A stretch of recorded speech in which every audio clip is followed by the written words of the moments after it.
이태원 참사 이후 그간 놓치고 있었지만 미흡했던 안전 문제들이 잇따라 지적됐습니다.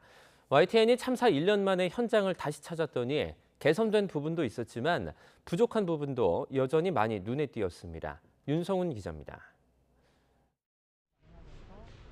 이태원 참사 직후 YTN과 함께 현장 안전 진단을 실시한 전문가는 참사를 키운 원인 중 하나로 미끄러운 보도 블록을 꼽았습니다.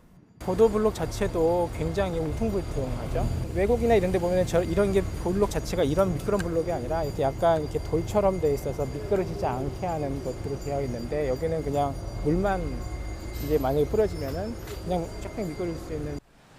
참사 1년 만에 참사 현장을 다시 찾았습니다. 이태원 참사가 발생했던 골목입니다. 사람들이 미끄러져 넘어지지 않도록 보시는 것처럼 보도블록에 홈을 팠습니다.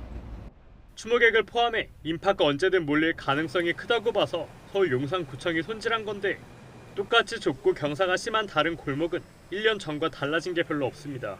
이태원 참사가 발생했던 현장 인근의 다른 골목입니다. 이곳은 보시는 것처럼 참사 이후 지적됐던 보도블록 형태가 그대로 남아 있습니다. 참사 골목만 재정비한 구청 조치를 놓고 전시행정이란 비판이 나오는 가운데 용산구는 다른 골목 정비도 검토하고 있다고 설명했습니다. 당시 골목 곳곳에 불법 중축 건물이 통행을 가로막아 참사를 유발했다는 분석도 있었습니다.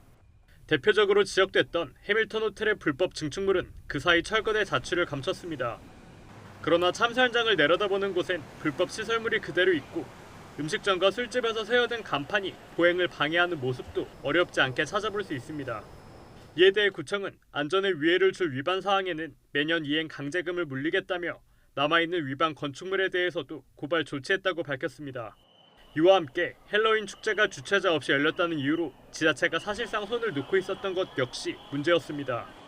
그래서 주최 측이 없는 행사에도 지자체가 안전계획을 세우게 하는 법안이 발의됐지만 국회 법사위에 계류 중이라 행정안전부는 만들어둔 매뉴얼을 발표조차 못하고 있습니다.